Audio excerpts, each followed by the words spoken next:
Talamak daw ang oil smuggling sa Pilipinas. Sa katunayan, halos 40 million barrels ng petrolyo raw ang naipuslit sa loob ng bansa at hindi nagbayad ng tamang buwis noong 2011.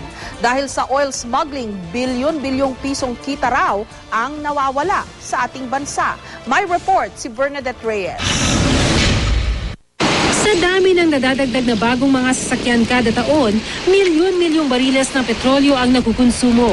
Sa datos ng Department of Energy, halos 107 million barrels ng petrolyo ang nakonsumo na bansa noong 2011. 50% nito imported finished product. Pero sa record ng Bureau of Customs, halos 68 million barrels lang ang na-import noon ding 2011.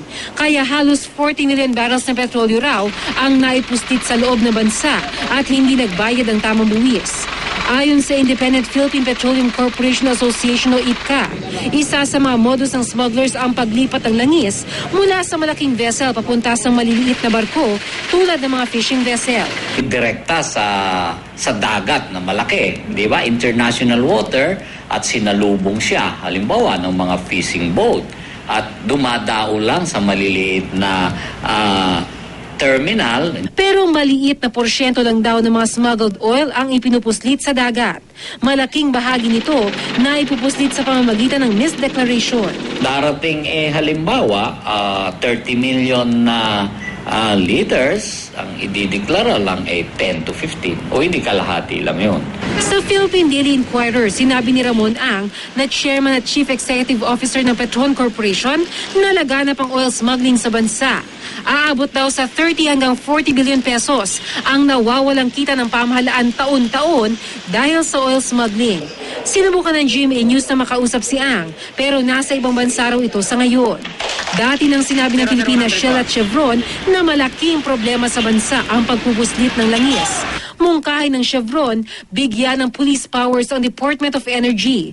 Kabilang dito ang pagpapadlak o pagpapataw ng multa sa mga gas station na hindi nag-i-issue ng resibo.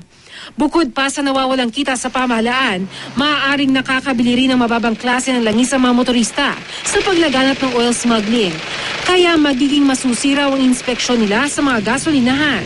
Meron kami mga machines na binili pa lang to test the quality of the fuel. Doon natin mahuhuli ang smuggler Kasi kung wala silang eaten, more or less, malalaman mong smuggled yan. Kasi diretso sa pump station yan. Matagal na raw umapila ang IPCA sa pamahalaan na gumamit ng invisible marker para mahuli ang oil smugglers pero naging mabagal raw ang pag-aksyon. Ang Bureau of Customs mas naghigpit na raw sa mga pantalan. Ang ating bansa ay isang archipelago at may mga areas na maaaring bagsakan ng mga produkto. Ngunit walang presence ang BOC. So yan yung mga areas naman na kung saan kami nakikipagtulungan sa ibang ahensya tulad ng Armed Forces of the Philippines, yung Philippine Navy. Sa dapat smuggled na produktong bibilihin, taong bayan rin nawawalan.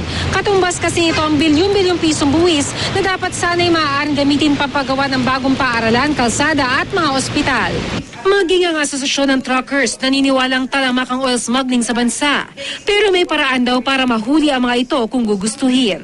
Bago makalabas sa port, it should be paid, everything processed. Pag nakalabas po ng hindi nagbayad, They can still go after it if they will really do it. Bernadette Reyes, GMA News.